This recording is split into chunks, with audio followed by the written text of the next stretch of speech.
Pertama ya. Ila hadrati sayyidina wa habibina wa syafi'ina Muhammadin sallallahu alaihi wasallam wa ila arwahi abaihi wa ikhwanihi minal anbiya'i wal mursalin wa khususan ila hadrati al-alim al-alamah al-Syeikh Abdul Ghani Yahya wa Syeikh Umar Yusuf syai'u lillahi lahumul fatihah.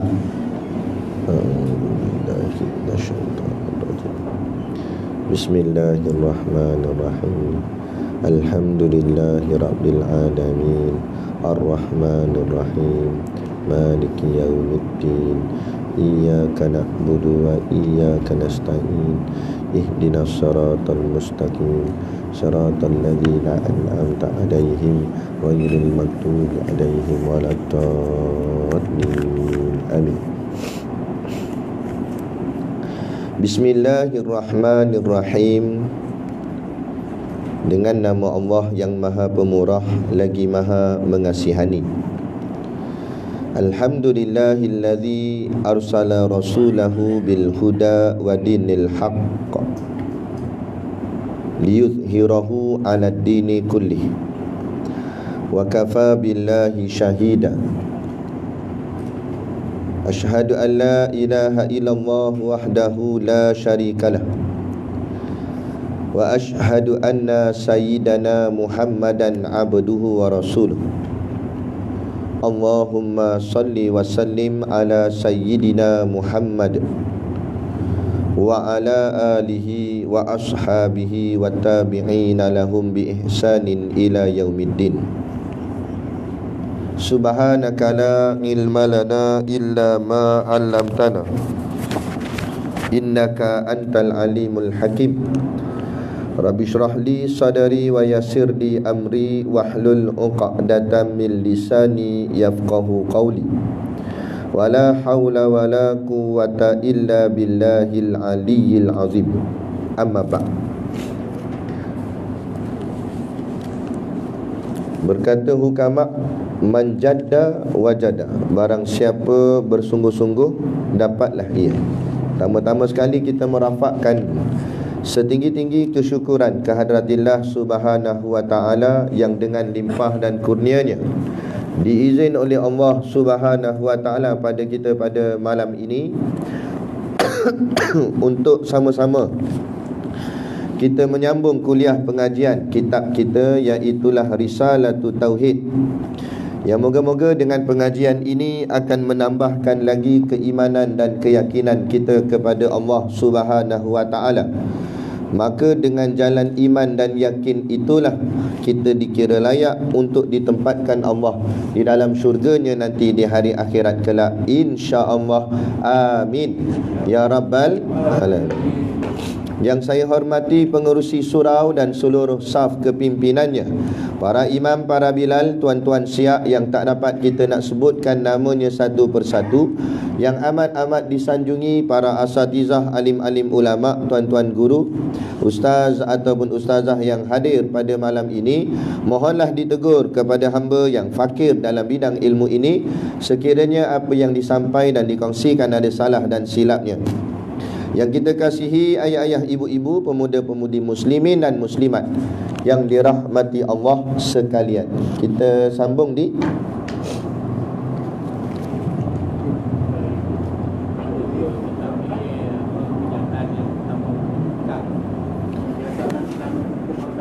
situ. Kenyataan yang pertama, hukum akal. Kitab Jawi Lama pada muka surat 7. Adapun kitab Rumi muka surat 9. Qala al-muallif rahimahullahu ta'ala wa nafa'ana wa iyyakum bi ulumihi fid daraini amin ya rabbal alamin. Kata pengarang kitab, kenyataan yang pertama, hukum akal. Sesungguhnya tiap-tiap seorang yang hendak mengenal Allah Ta'ala dan mengetahui sifat-sifatnya, maka wajiblah lebih dahulu ia mengetahui akan hukum akal dan bahagiannya, kerana ia jadi neraca bagi hendak menghukumkan sifat-sifat Tuhan yang diperintahkan mengenal itu. Sekalipun permulaan wajib atas tiap-tiap mukallaf mengenal Tuhan, tetapi permulaan wajib untuk mengenal sifat-sifat Tuhan itu ialah mengetahui hukum-hukum akal.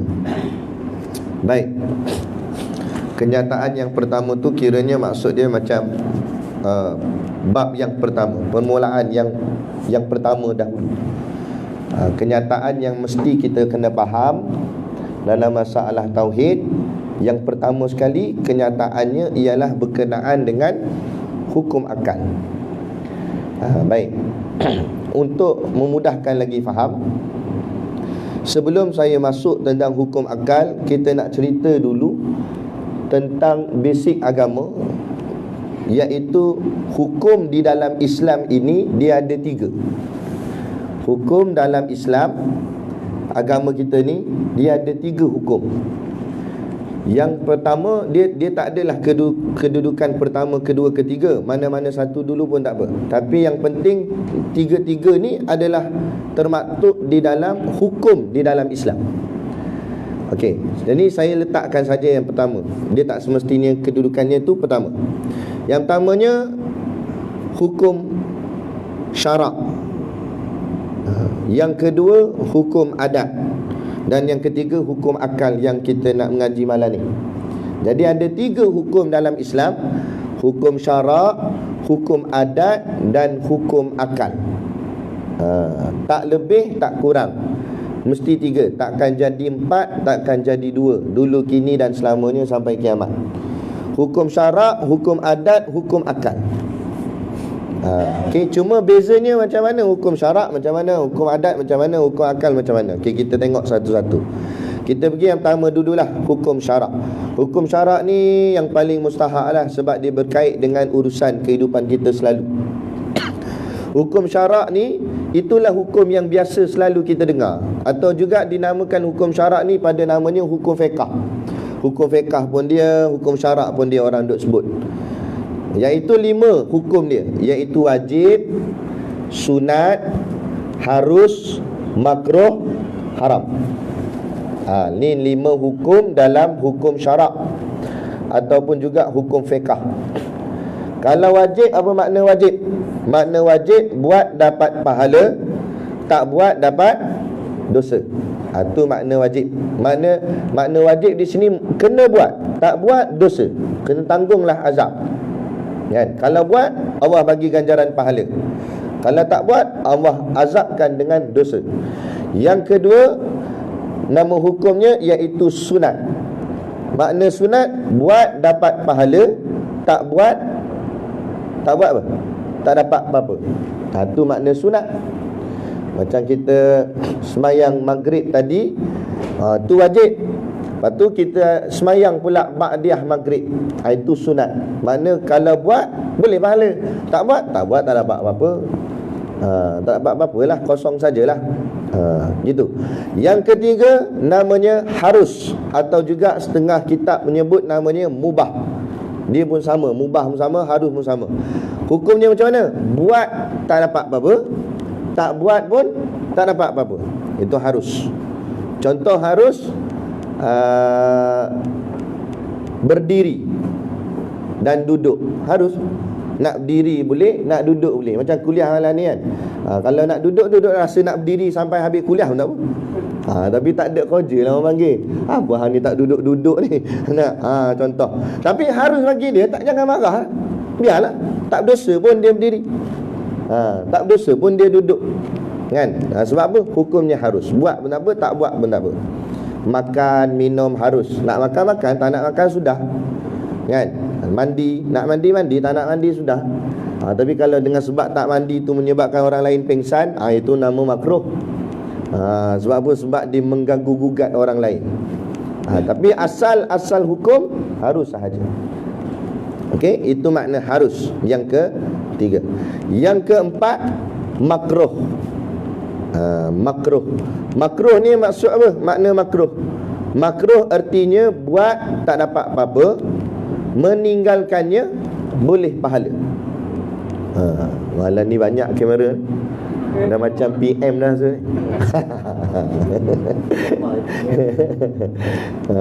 Nak umum harga minyak lagi ni.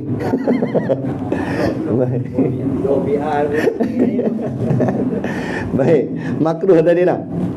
Makruh buat tak dapat apa-apa kalau dia buat, tapi kalau meninggalkannya boleh pahala. Apa contoh makruh? Cuba bagi satu contoh makruh. Makan bawang. Bawang buat contoh. Ada contoh lain tak ada? Macam takut nak sebutnya. Contoh lain lagi. Rokok. Rokok pandangan yang ringan. Ni paling ringan, tak ada ringan lagi dah. Yang paling ringan kata makruh.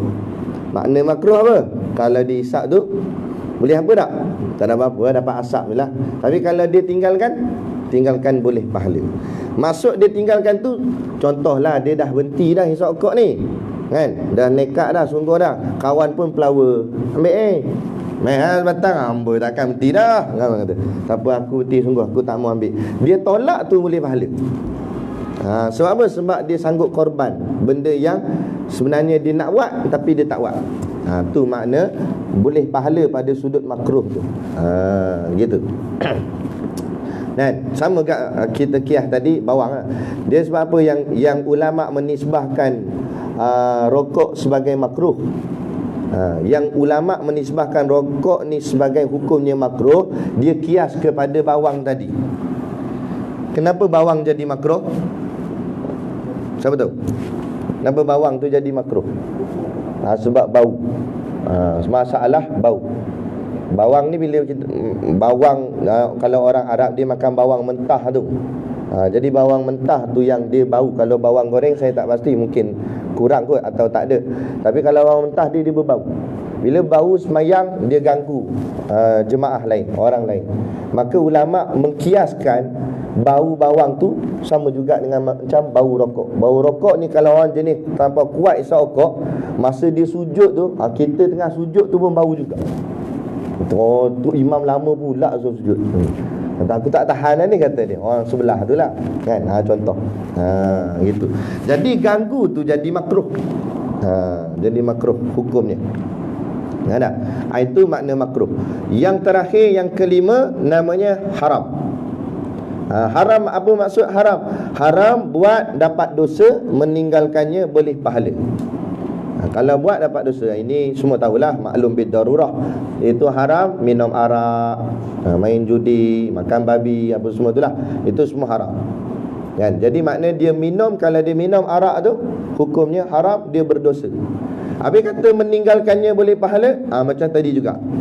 Kalau bukanlah maksud macam sekarang ni kita tak minum arak, adakah kita dapat pahala? Bukan maksud macam tu. Maksud dapat pahala tu bila dia ada peluang untuk minum atau ada dorongan untuk minum, tapi dia tolak, maka masa tolak tu jadi pahala.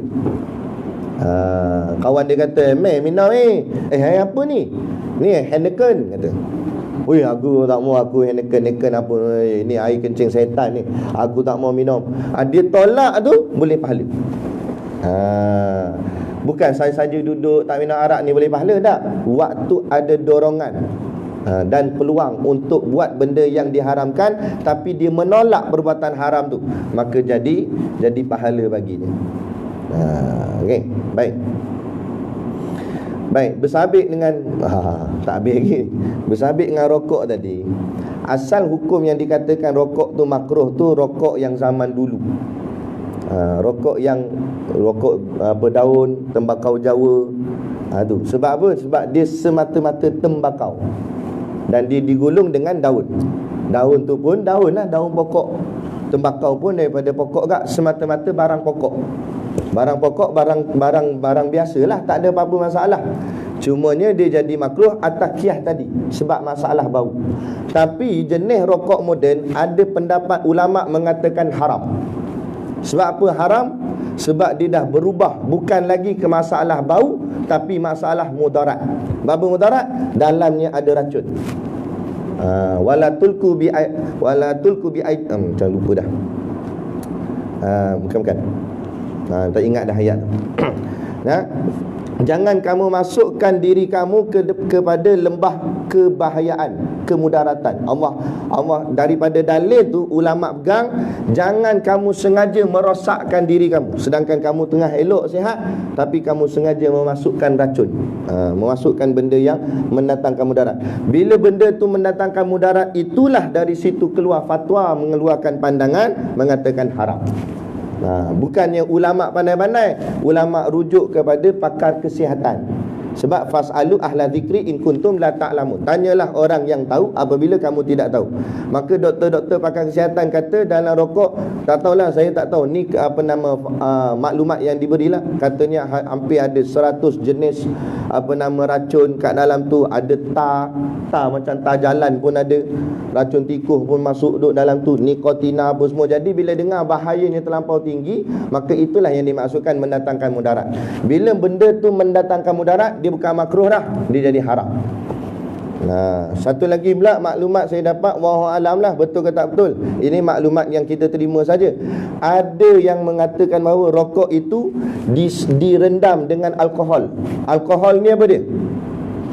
Air arak. Sebab apa? Sebab nak bagi rokok tu boleh bertahan. Sebab tu dia boleh duduk kat kedai berapa lama. Daun dia tu tak, orang cakap apa, tak lembik. Kalau daun biasa lama-lama dia layu gak, kan habis gak dia. Tapi ini tak, dia boleh tahan gitu. Tak tahulah, ni maklumat kita dapat, direndam dengan air alkohol. Bila rendam dengan alkohol jadi macam mana? Lepas tu kita hisap pula, asap tu masuk, jadi macam mana? Jadi macam kita minum arak gak, jadi haram. Situ jadi haram, situ yang hukumnya jadi haram. Gitu. Jadi kalau kita ni cuba-cubalah, bukan cuba-cuba, mesti kena buat lah. Kan, kita yang nak ibadat, nak sembahyang, nak dekatkan diri pada Allah ni, kita kena mujahadah lah. Sebab saya dulu pun perokok tegar. Saya dulu perokok tegar. Dahi 20 tu sehari mesti habis. Bila habis dah dahi 20, gulung pula rokok daun. Zaman tu lah, zaman saya hisap tu, rokok Dunhill ni harga dia RM10.50. Zaman tu dahi 20. Lah ni berapa dah? 15, 17. Tak pernah beli. Tak pernah beli, tapi ambil orang je. 17 begitulah, mahal. Tuan-tuan, rugilah tuan-tuan. Baik beli makan, kan? Beli makan, boleh tak jadi darah daging, kan? Bagi makan orang susah ke, bagi makan anak-anak. Yang lebih lagi pula juga, boleh dikatakan hampir semualah rokok jenis import ni, bukan yang rokok tempatan. Bingo ke tak main lah. Ini yang jenis ada jenama punya. Kebanyakan rokok berjenama yang diimport daripada luar negara itu datang daripada syarikat Israel. Syarikatnya syarikat Israel, Marlboro, Dunhill.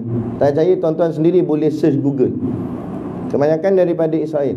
Bila syarikat tu daripada Israel, maknanya penyumbang ataupun keuntungan syarikat akan pergi ke mana? Duit tu akan pergi kepada tentera Zionis Israel. Daripada keuntungan itulah tentera Zionis beli pula peluru, dan peluru tu pula lah menembak umat-umat Islam kita. Jadi secara tak langsung kita jadi seolah-olah seperti orang yang menyumbang untuk membunuh saudara se-Islam sendiri. Maka jadi berat juga masalah, kan? Jadi cubalah sedaya yang mampu untuk meninggalkan. Buatlah solat hajat. Buat solat hajat, minta petunjuk pada Allah. Ya Allah, berikan aku kekuatan untuk meninggalkan benda yang diharamkan oleh Engkau, benda yang merosakkan diri aku, kan? Minta sungguh-sungguh pada Allah. Allah akan berikan kekuatan. Saya buat begitu. Saya buat macam Tok Guru saya sebut. Saya buat. Saya perokok tegar dulu. Macam-macam asap tu saya boleh buat. Boleh buat petak ke tak boleh lagi. Keluar kot mulut, masuk kot hidung, keluar kot hidung, masuk kot mulut, keluar kot telinga, tak try lagi lah.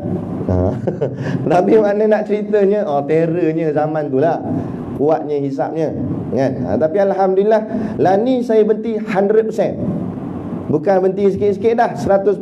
Langsung tak hisap, sepam pun tidak, kan? Kita buat kerana Allah, buat sungguh-sungguh. Jangan buat kerana makhluk. Saya pernah buat kerana makhluk, tak jadi. Abang saudara saya, mak dia meninggal. Lepas tu dia pun sedih sebab mak dia meninggal. Dia tak isap rokok.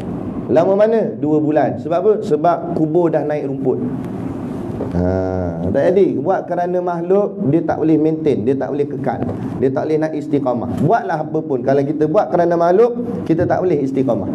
Hatta semayang pun, kalau kita semayang kerana makhluk, tak istiqamah kan? Tapi kalau buat kerana Allah, insya-Allah istiqamah. Sama juga ni. Ini mujahadah kita. Lepas tu buatlah solat hajat, minta, ya Allah bantulah saya. Saya nak berhenti ya Allah. Lama dah saya teringin nak berhenti, tapi tak jadi juga. Dia jadi ketagih kak.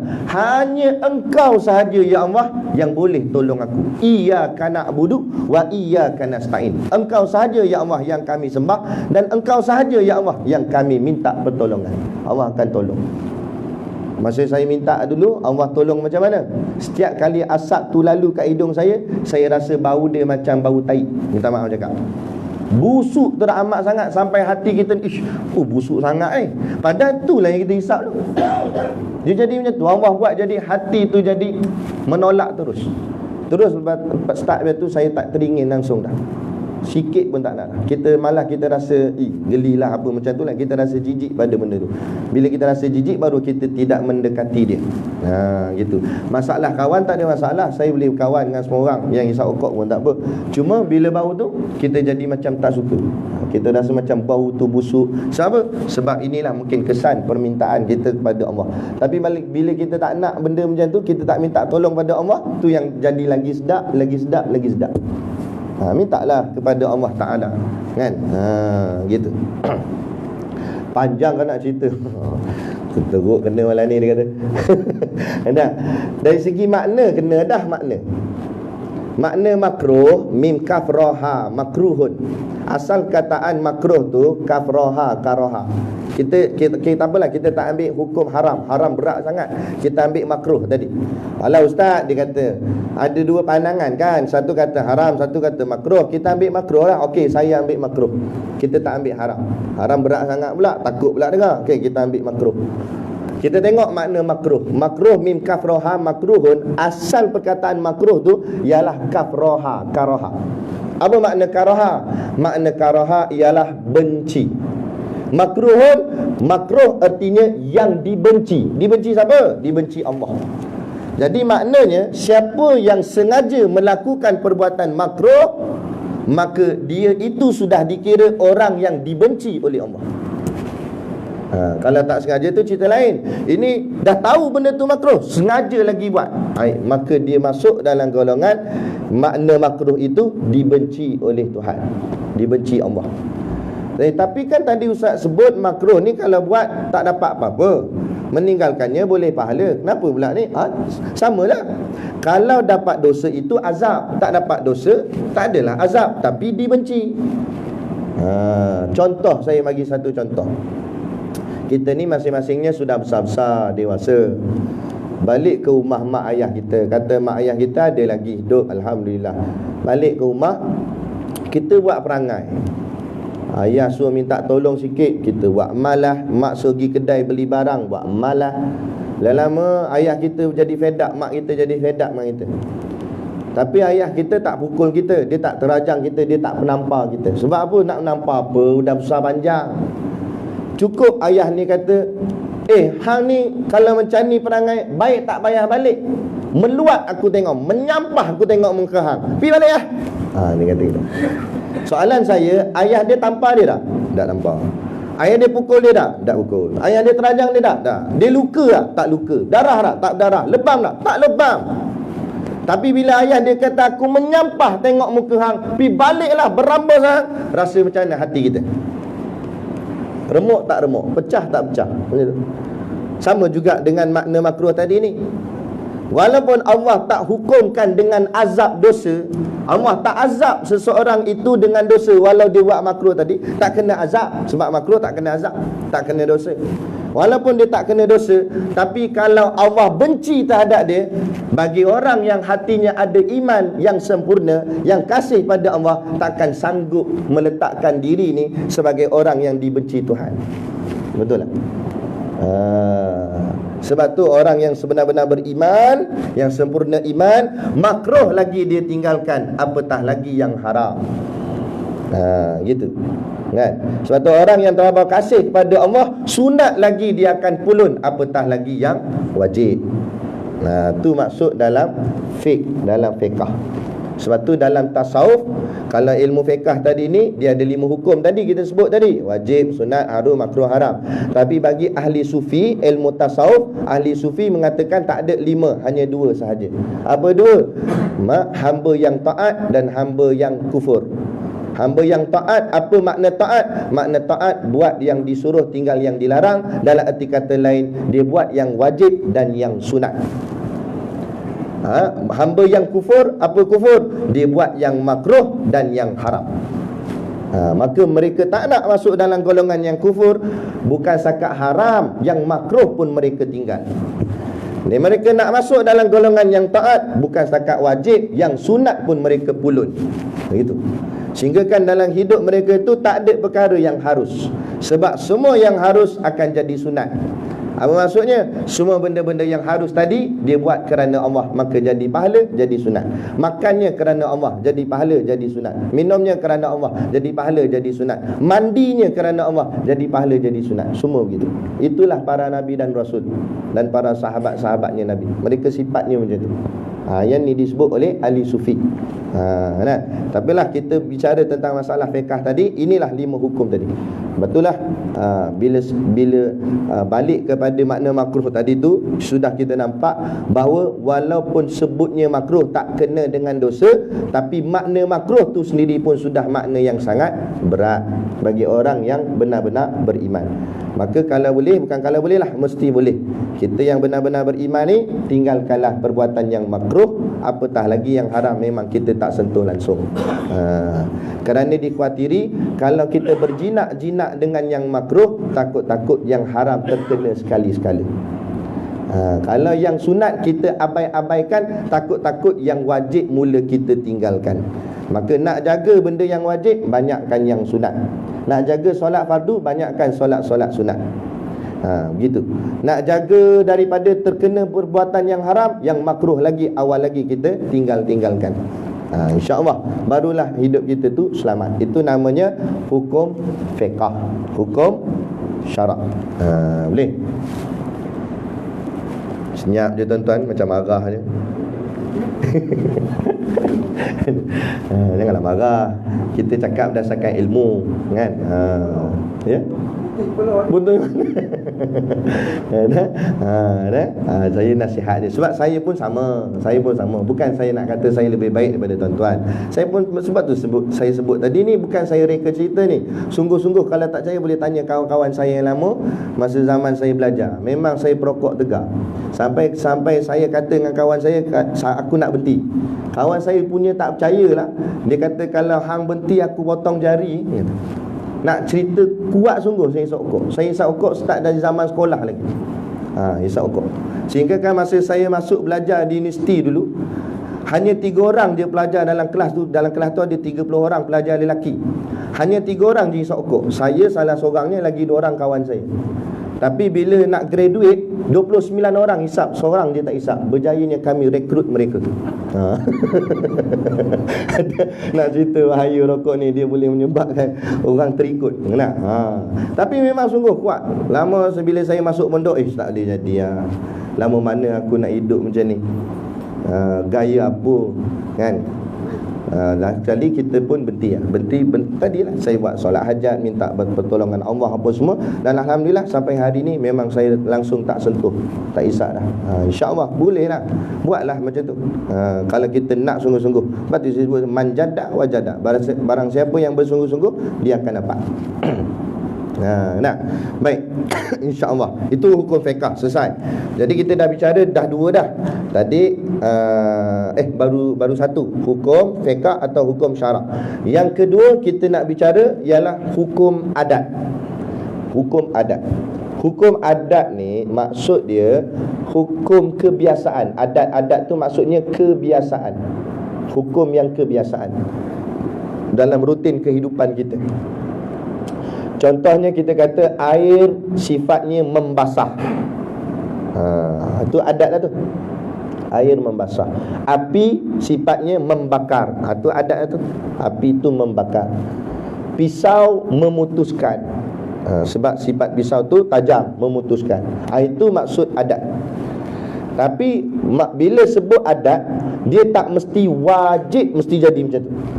Ia hanya adat saja. Adat tu sebab itulah ia hanya bentuk kebiasaan. Tapi dengan kuasanya Allah, Allah boleh buat sesuatu itu menjadi khariqul adat, mencari adat. Mencari adat ni dia bercanggah dengan adat asal. Adat asal air itu membasahkan, tapi Allah boleh buat air tidak membasahkan. Lepas tu tak pelik, ada wali-wali Allah jalan di waktu hujan, jubahnya sedikit pun tak basah. Apa nama Tuan Guru? Umar Zuhdi. Tak ada dah, meninggal lama dah. Tapi suatu ketika dulu di Kedah ada seorang ulama namanya Tuan Guru Umar Zuhdi.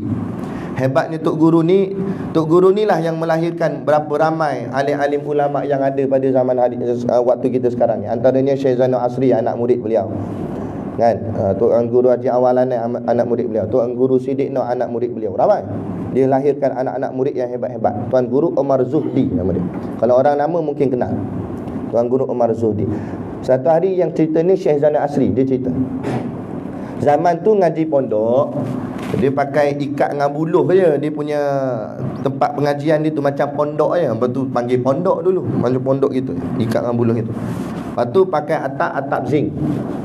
Atap zinc waktu tu kira hebat gak lah. Kalau ikut asal lagi lah, pakai daun gitu je. Ni atap zinc. Lepas tu hujan lebat. Bila hujan lebat, bayang atap zinc, hujan lebat kan, jadi bising bunyi zinc, bising. Bila bising, zaman tu pula mungkin masa tu belum ada mic kot, jadi tak pakai mic masa mengajar tu. Bila tak pakai mic, suara tak berapa dengar sebab bising zinc tu. Akhirnya kata Tok Guru, tak apalah, kita tangguh pengajian sebab hujan. Nanti hujan berhenti kita sambung balik. Tok Guru pun tutup kitab. Tok Guru pun nak balik ke rumah dia, balik ke pondok dia. Tok Guru turun daripada balasah tu, tempat pengajian tu turun. Ni hujan ni, Tok Guru jalan. Anak murid semua pakat pergi tengok, nak tengok sebab orang duk kata Tok Guru tak basah. Tengok memang tak basah semua, Tok Guru jalan. Lepas tu ada seorang anak murid ni kebetulan pula dia nak tanya soalan.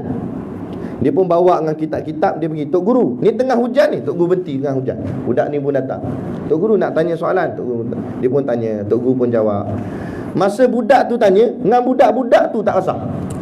Dengan kitab-kitab tak basah, baju tak basah.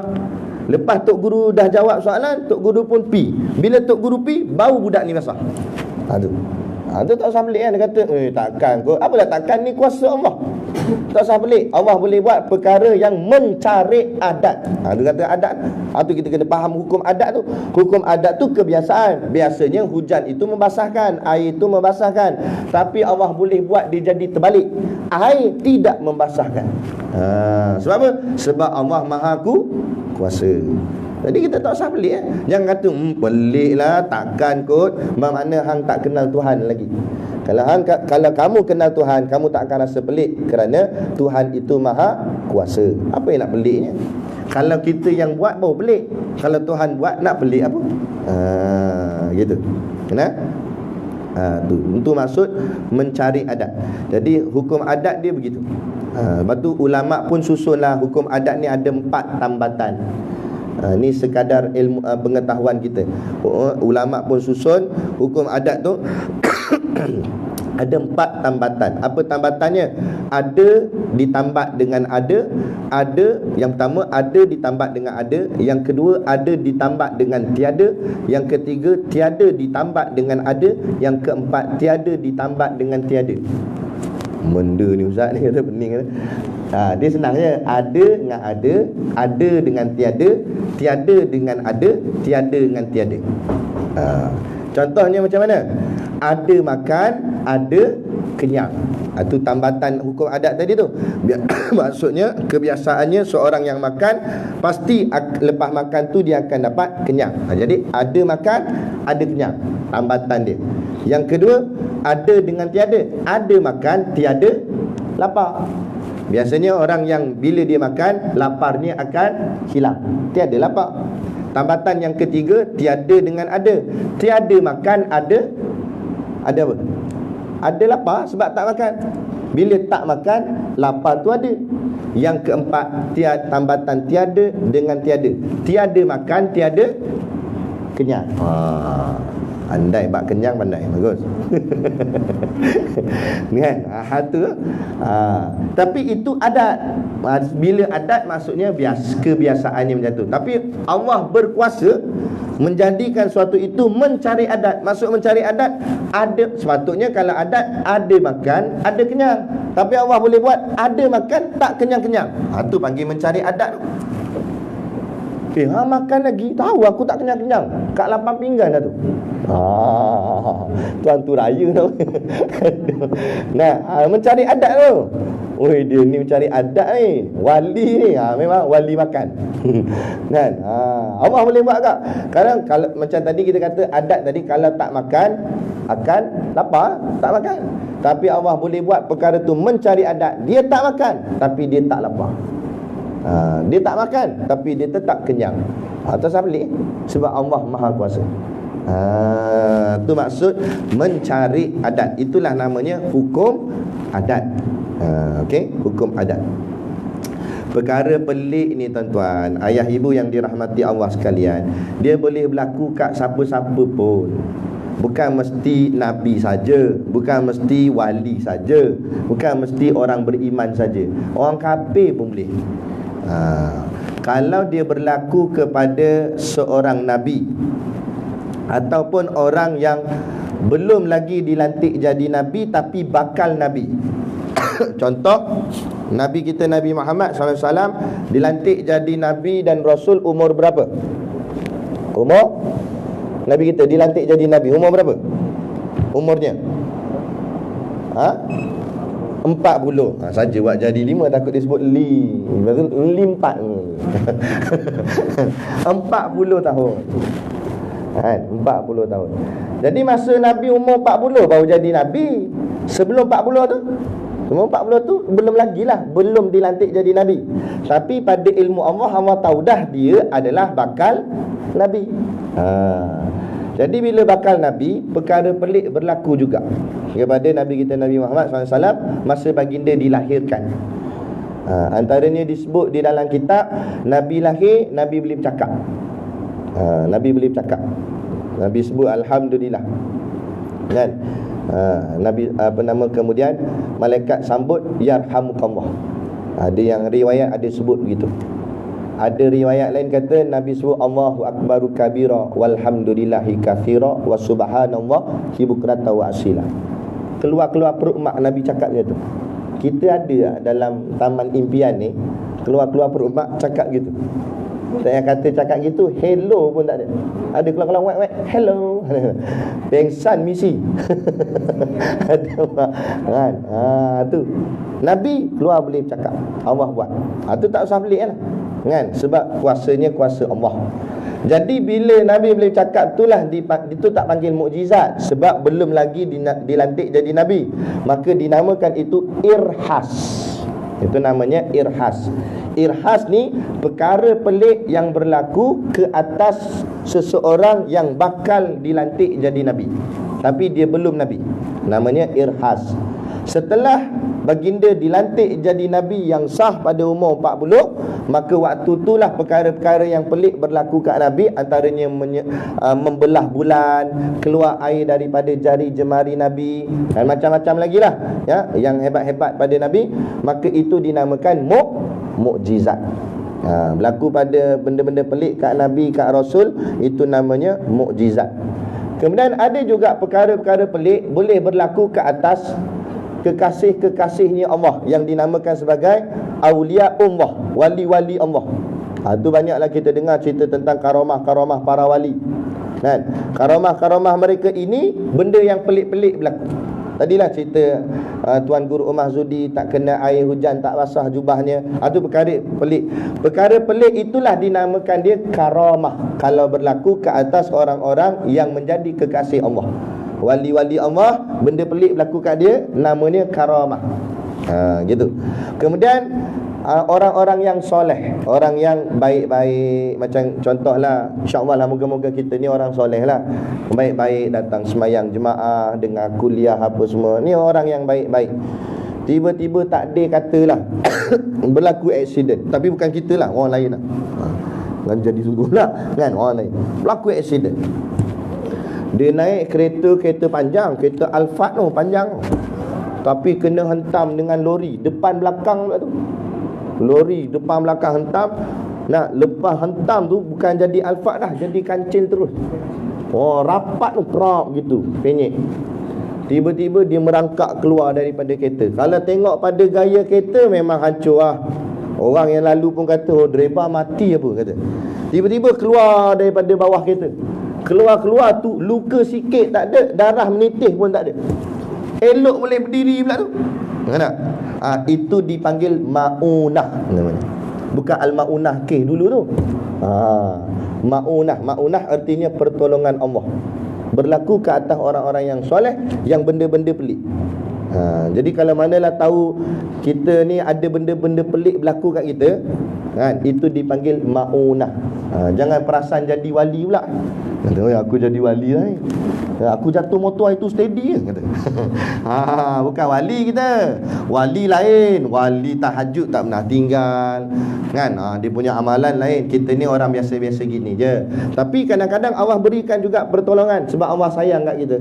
Maka pertolongan itu dinamakan maunah namanya, pertolongan Allah. Itu orang yang soleh.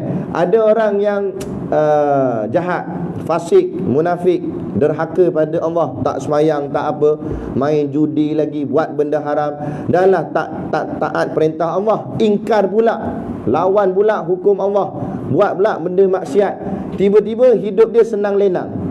Dia ni kaki maksiat, kaki minum, kaki apa semua, rumah banglo besar, kereta hebat, syarikat maju, tak pernah bankrupt syarikat. Sikit jatuh pun tak ada, untung makin bertambah, makin bertambah. Lagi kuat dia buat maksiat, dia punya saham syarikat lagi meningkat, lagi meningkat. Kita kata pelik lah dia ni jahat, tiba-tiba Allah bagi rezeki banyak-banyak kat dia. Tak usah pelik lah, itu namanya istidraj. Nampak macam pelik, kenapa Allah bagi rezeki kat dia banyak-banyak, padahal dia jahat. Tak usah pelik. Itu namanya istidraj. Apa maksud istidraj?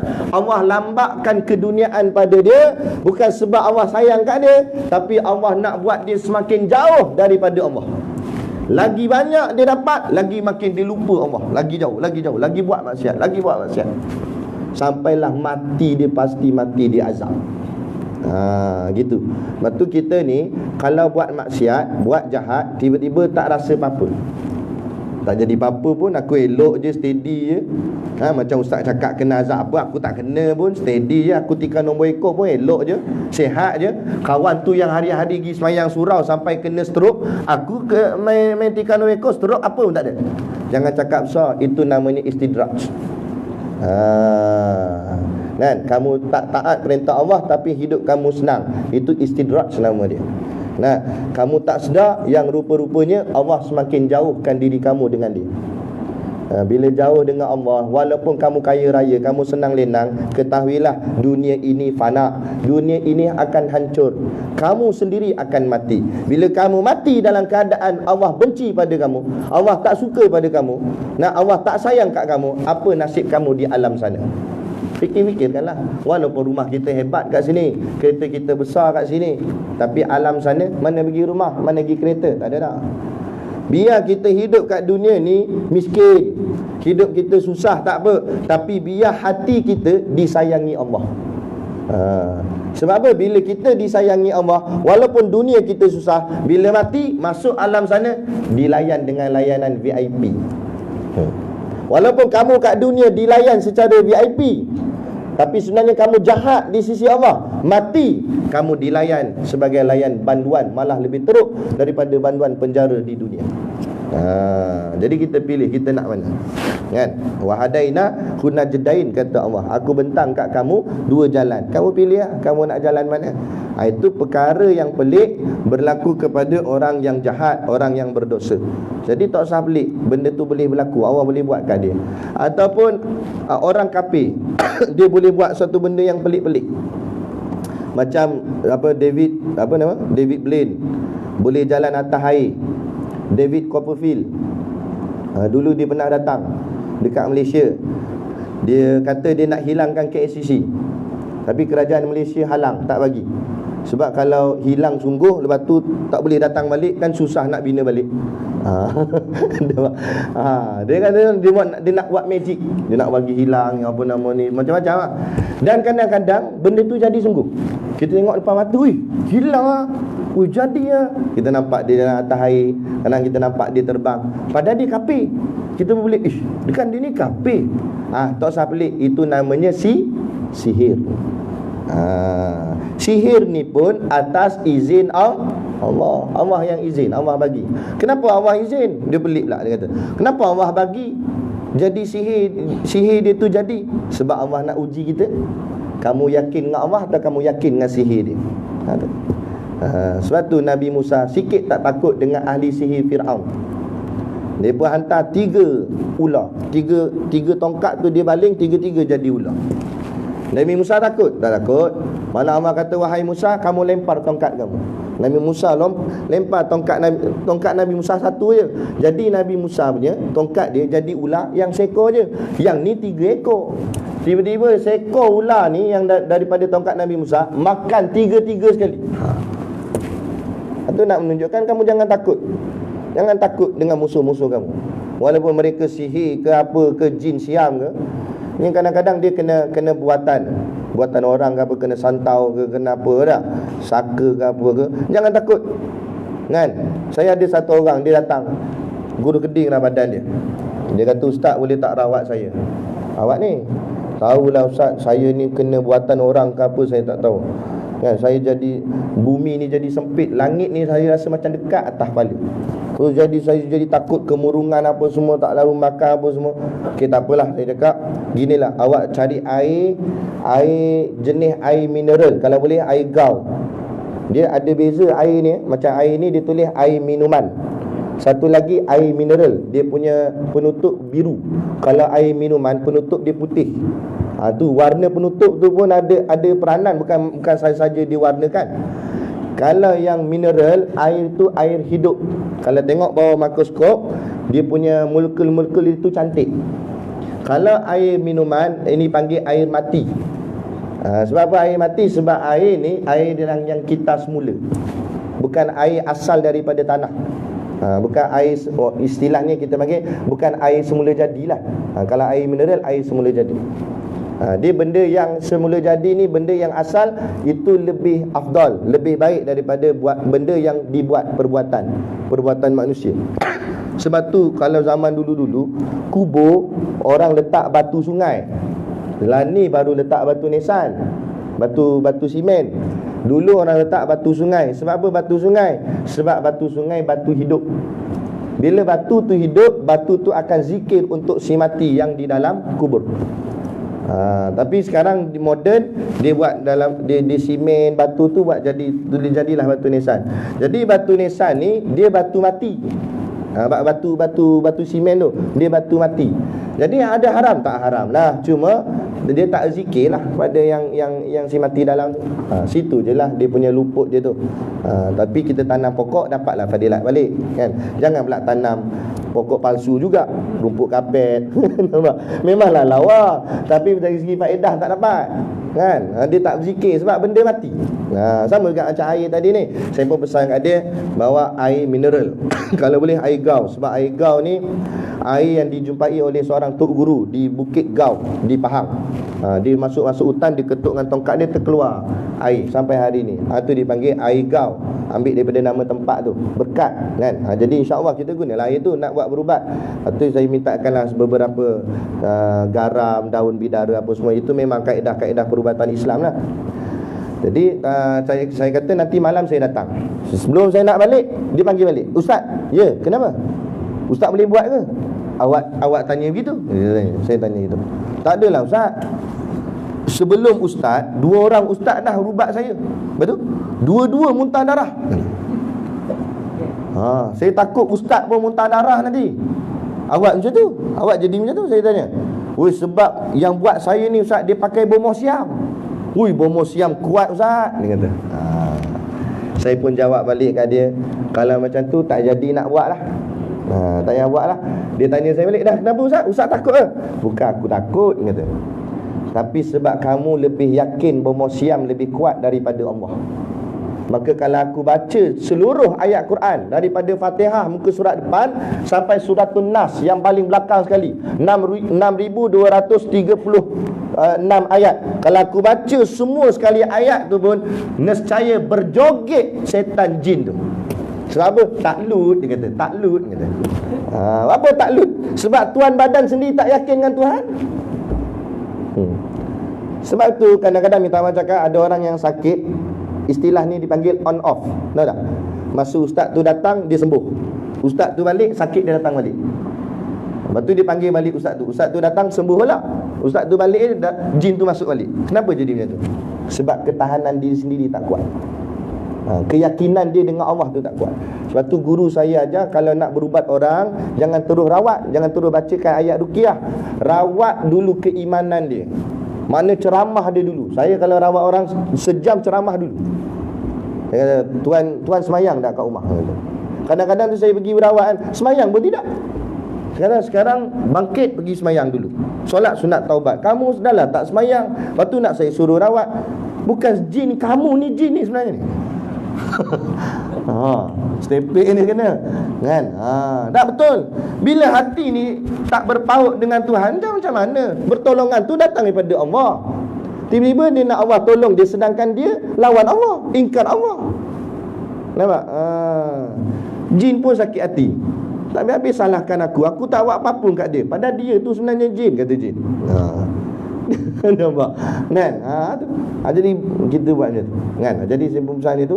Jadi saya kata tak jadilah kalau macam tu. Sebab awak lebih takutkan bomo siam daripada Allah Ta'ala. Kamu tak yakin Allah tu maha kuat, tak guna.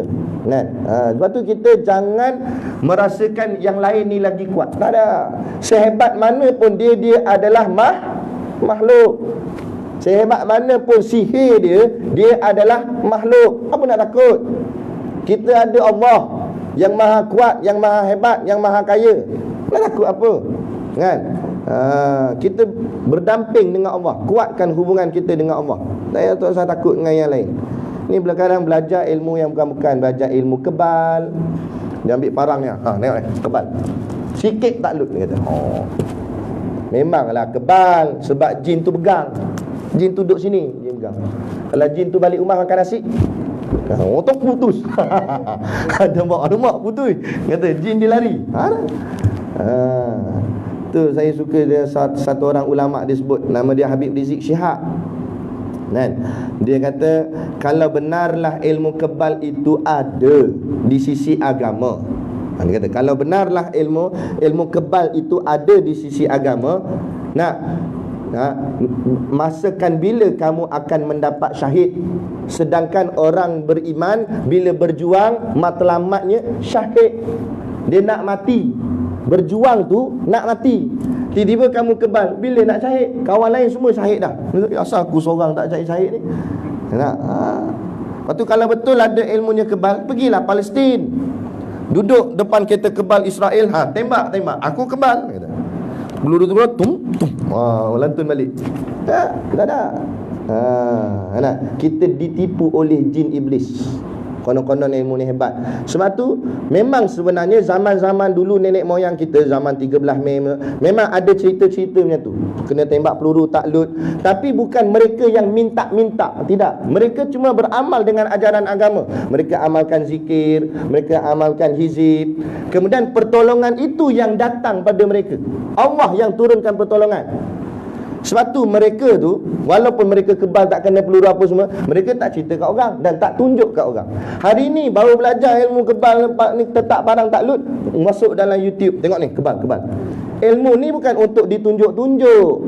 Ilmu ni untuk digunakan untuk tolong agama Allah, bukan untuk persembahan.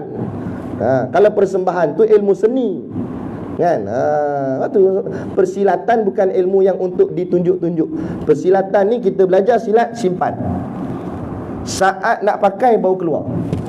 Sama juga dengan keris. Keris tu tajam, berkilau. Kan? Adakah kita saja buat keluar keris ni? Memang polis tahan lah saat ni. Simpan lah elok-elok. Tapi bila saat nak pakai, keluar. Itu lah.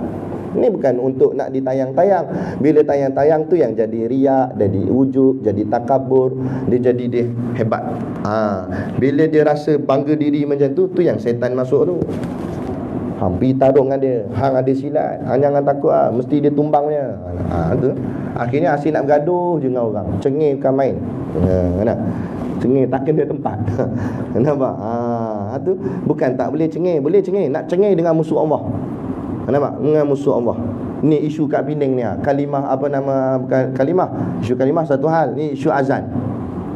Kan? Ada dia suruh azan jangan letak kat luar speaker, letak kat dalam. Kenapa tujuan azan? Kalau itu tujuan azan ni nak bagi. Sebab tu dalam hadis kata, lagi kuat azan, lagilah tinggi syiar agama tu. Sehingga kan azan Bilal ni, bila binatang-binatang dengar, semua pakat-pakat doakan Bilal. Ya Allah, ampunkanlah muazzin, ampunkanlah muazzin. Lepas tu lagi kuat lagi. Sebab itu kalau ikut asal sejarah azan, yang dapat mimpi azan tu sahabat lain. Kan? Sahabat lain. Saya silap saya Zaid bin Abdullah ke nama-nama dia. Dia yang dapat mimpi tu. Tapi bila dia bangun tidur, dia pergi kat Nabi, dia kata, "Ya Rasulullah, semalam aku dapat mimpi kata azan macam ni bacaan dia, Allahu Akbar." Kata Nabi, "Kalau begitu kamu panggil Bilal." Persoalannya, kenapa Nabi tak suruh dia sendiri yang azan? Sebab yang mimpi dia. Patutnya bila dia datang, dia kata, "Ya Rasulullah, saya mimpi macam ni, sebutan azan tu." "Kalau begitu kamu azan lah," kata Nabi. Tak. Tapi Nabi tak kata begitu.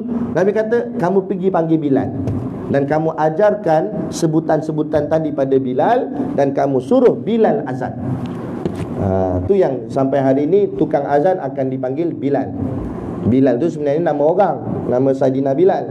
Bilal azan. Persoalan yang timbul, kenapa Nabi suruh Bilal azan? Sebab dalam hadis kata, Nabi kata, kerana Saidina Bilal itu suaranya paling kuat di antara sahabat-sahabat yang lain. Jadi maksudnya azan tu dikehendaki kuat. Satu, nombor satu kuat, nombor dua sedap. Bukan nombor satu sedap. Sedap memang sedap tapi slow. Allahu Akbar, Allahu Akbar. Ada dengar sebelah rumah kan? Awak yang rumah 5 buah lagi tak dengar pun azan. Tak boleh. Dia kena kuat walaupun tak sedap, walaupun tak berlagu. Allahu Akbar, Allahu Akbar. Kata lain macam azan. Tapi tak saya try lah. Try azan tak berlagu tengok. Saya rasa ramai datang. Sebab dia dengar pelik. Yang suara-suara pendek dia datang. Dengan meja-meja kerem dia bawa. Apasal dengar azan tadi pelik kata. Yelah, aku azan sedap-sedap hang tak datang. Aku azan tak ada lagu baru hang nak datang. Kan? Gitu. Tu cerita dia. Ni di Penang. Di tempat kita tak boleh. Itu satu hal. Lepas tu dia ada pula yang bagi cadangan. Apa kata nak panggil orang semayang, orang Islam ni, kita azan dalam WhatsApp je. Gila. Ni bila mereka lebih ramai dan bila mereka merasa mereka lebih berkuasa, apa jadi kepada kita orang Islam? Di Pulau Pinang ni orang Melayu Islam dah hampir-hampir jadi minoriti. Mereka punya orang lebih ramai. Bila ramai, tengok dia buat je sana. Maklumat yang saya dapat tahu, kat tempat tu dia ada 3 blok bangunan ke atau kawasan. 2 blok tu semua orang dia, 1 blok je orang kita. Sebab tu dia berani keluarkan kenyataan-kenyataan macam tu. Jadi tak usah pelik. Kalau mereka lebih berkuasa, mereka boleh keluarkan kata azan kita pakai WhatsApp je lah azan ni. Sedangkan azan ni syiar agama.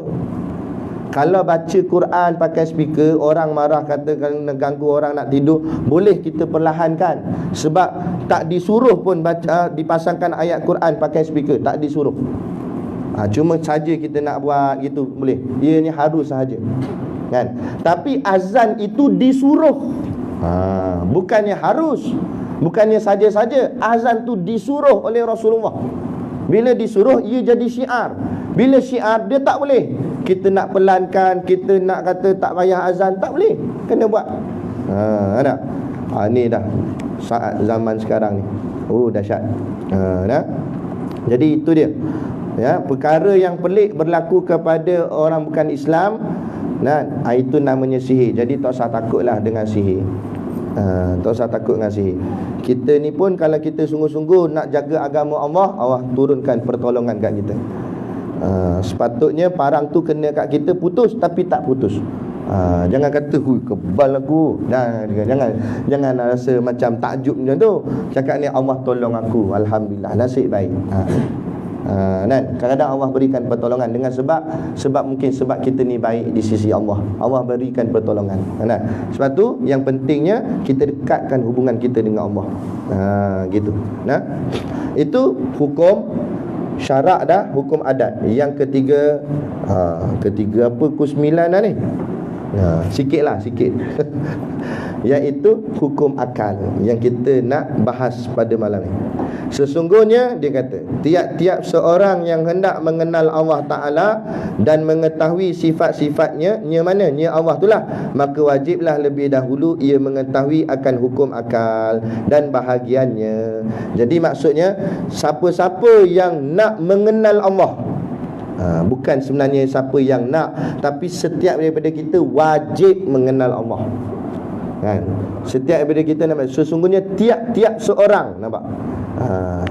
Setiap daripada kita wajib mengenal Allah. Dan wajib kita wajib kenal Allah. Macam mana nak kenal Allah? Kita kenal Allah itu dengan cara mengenal akan sifat-sifat Allah.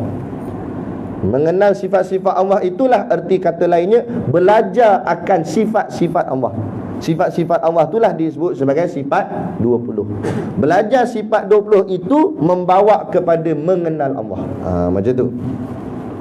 Maka dia kata bagi siapa yang nak belajar sifat 20 sebab dia nak kenal Allah, maka wajiblah lebih dahulu dia mengetahui akan hukum akal dan bahagiannya. Jadi kalau kita nak belajar sifat 20, sebelum belajar sifat 20, wajib kita kena belajar hukum akal dan bahagian-bahagian dia. Gitu maksud dia. Kerana ia jadi neraca bukan neraka dah, neraca tu maksud timbangan. Kerana ia jadi timbangan bagi hendak menghukumkan sifat-sifat Tuhan yang diperintahkan mengenal itu. Kerana dengan hukum akal tadi inilah dia dapat orang cakap apa, menimbang betul tak betul Allah ni macam ni, betul tak betul Allah ni macam ni. Macam tu. Nanti kita akan belajar lah. Contoh kita belajar Allah tu wujud. Betul tak betul nak kata Allah tu wujud? Kalau kata Allah tak wujud jadi macam mana? Betul tak betul Allah tu kidam? Kalau tak kata kidam jadi macam mana? Nak timbang tu kena pakai hukum akal. Nak timbang betul tak betul, boleh tak boleh, tu dia kena timbang. Itu nama dia. Baik. Sekalipun permulaan wajib atas tiap-tiap mukallaf mengenal Tuhan, dia kata sekalipun wajib bagi setiap kita yang mukallaf ini, kewajipan kita yang paling utama ialah mengenal Allah. Tetapi permulaan wajib untuk mengenal sifat-sifat Tuhan itu ialah mengetahui hukum-hukum akal. Maksudnya macam ni. Dia kata, Syekh kata, kita ni semua ni kalau ikut dari segi kewajipan, wajib kita kena kenal Allah. Itu nombor satu. Bila kita ni Allah cipta dekat muka bumi ni, kewajipan kita yang pertama mesti kita laksanakan ialah mengenal Allah. Dalam nak mengenal Allah tu, cara nak mengenal Allah tu, pertama sekali wajib kita kena belajar hukum akal. Itu step dia. Maksudnya kita nak kena belajar kenal Allah. Nak belajar kenal Allah tu, kita kena belajar dulu kenal apa tu hukum akal. Maksud dia macam tu. Okey, kita ikut step dia. Jadi bila kita ikut step, barulah kita punya pemahaman itu insya-Allah dapat. Jangan langkau-langkau, ikut step. Baca kitab tu satu-satu macam tu. Barulah kita dapat dia punya pemahaman dia tu. Macam orang tanya jalan lah. Hang jalan straight, nanti nampak simpang 3, ambil kanan. Lepas tu hang nampak roundabout, hang pusing 2 kali, lepas tu bawa hang masuk pukul 9. Terpusing sekali tak boleh, sekali tak boleh. Terpusing 2 kali. Ada. Bila kawan tu suruh buat macam tu, ikutlah step tu. 5 digi langkau. Langkau tak jumpa lah. Macam tu. Dalam mengaji macam tu juga. Kena ikut step tu. Ulama kata kamu kena belajar hukum akal dulu. Baru gini. Barulah dapat. Ini terus wujud. Hukum akal tak mengaji. Macam mana nak faham wujud tu nanti? Kidam tu nanti, bakok tu nanti. Macam tu. Jadi kita pelan-pelan. Jadi kita tangguh kat sinilah dan kita akan sambung. Nanti dia akan cerita lebih detail pengertian hukum akal. Jadi malam ni saya tak cerita lagi apa maksud hukum akal tu. Yang akan membuatkan kita tertanya-tanya. Hukum syarak ustaz cerita dah, hukum adab ustaz cerita dah, hukum akal macam mana ustaz? Nak tahu macam mana? Bulan hadapan. Baru dia ternanti-nanti, tak sabar. Dia macam drama kak, minggu depan. Jadi sambungan dia kita akan sambung nanti pengertian hukum akal. Hukum akal tu macam mana? Macam mana akan datang kita mengaji. InsyaAllah. Kalau nak ulang balik tengok sampai 3 kamera ada. Mana tahu tadi tak faham kan? Boleh tengok balik. Ada 3 channel, TV1, TV2, TV3. InsyaAllah. Jadi cukup sekadar tu pengajian kita pada malam ni yang dapat saya kongsi dan sampaikan. Moga-moga memberi manfaat kepada kita bersama. Kalau tak banyak, sikit pun jadilah insyaAllah. Kepada sesiapa yang ada hasrat untuk melaksanakan ibadah umrah pada tahun ini, saya mengajak pergi dengan saya pada bulan 9, 25 bulan 9. Kalau adalah terdetik hati tu nak buat umrah, kan lama dah teringin nak buat, boleh. Saya ada bawa jemaah insya-Allah pada bulan 9 ni, 25 hari bulan 9. 25 bulan 9. Saya cuma ambil dalam 40 orang sahaja, kan jemaah. Boleh lah. Package kami harga dia 8690. 8690. Hotel belah-belah ajiat. Nak kata dekat sangat pun tak, nak kata jauh sangat pun tak. Tak dah jauh sangat, taklah dekat sangat. Hotel Mekah, Hotel Madinah dekat, belakang masjid sikit je. Jadi itu, makan full board, 3 kali sehari. Makan disediakan. Lepas tu naik bullet train daripada Madinah nak pergi ke Mekah, naik kereta api laju tu. Bolehlah nak rasa laju macam mana, kan? Jadi itu insya-Allah. Lepas tu kita ada bawa ziarah Taif, pergi tengok tempat-tempat bersejarah berkait dengan baginda Nabi kita di Taif. Taif tu kat mana? Nanti tengok. Dan insya-Allah kita ada buat juga ziarah Badar, tengok pada kesempatan masa, kan? Kita nak pergi ni bukan semata-mata buat umrah saja, tapi biarlah kita pergi tu bawa balik sirah-sirah perjuangan Nabi, supaya bila kita balik kita hargai macam mana Nabi dan para sahabat berjuang sungguh-sungguh untuk jaga agama ni sampai ke tempat kita hari ni. Kalau sahabat tak juang sungguh-sungguh lah, boleh jadi kita tak Islam hari ni. Jadi berkat mereka berjuang tu, kita nak tengok macam mana kesungguhannya mereka berjuang sungguh-sungguh supaya Islam sampai ke kita hari ini. Dan kita pula kena berjuang sungguh-sungguh supaya Islam sampai ke cucu cicit kita, anak-anak itu. Kalau hari ini kita halai balai dengan Islam, takut-takut Islam terhenti zaman kita je. Zaman anak kita, cucu kita, cicit kita habis. Azan dalam WhatsApp je. Macam mana? Ini yang kita kena buat sungguh-sungguh, insya-Allah. Jadi cukup sekadar tu. Wabillahi taufik wal hidayah. Wassalamualaikum warahmatullahi wabarakatuh. A'udzu billahi minasyaitonir rajim. Bismillahirrahmanirrahim. Alhamdulillahirabbil alamin. Wassalatu wassalamu ala asyrafil anbiya'i wal mursalin wa ala alihi wa sahbihi ajmain. Allahumma taqabbal minna salatana wa du'aana innaka antas samiul alim wa tub alaina innaka antat tawwabur rahim. Allahumma ja'al dinana dinan nabi Muhammadin sallallahu alaihi wasallam wa islamana islamal muslimin wa imanana imanal mu'minin wa salatana salatal khashiin wa a'malana a'malal salihin wa niyatana niyatal mukhlisin wa dhunubana ya Allah dhunubal mustaghfirin wa hayatana hayatal ulama wa mautana bi mautis syuhada wa adkhilnal jannata ma'al anbiya'i alaihimus salatu wassalam Rabbana atina fid dunya hasanah wa fil akhirati hasanah wa qina azabannar wa qina azabannar wa qina azabannar. Wassallallahu ala khairi khalqihi sayyidina Muhammad wa ala alihi washabihi wasallam. Subhana rabbika rabbil izzati amma yasifun wa salamun alal mursalin walhamdulillahi rabbil alamin. Amin ya rabbal alamin. Taqabbalallahu minna wa minkum.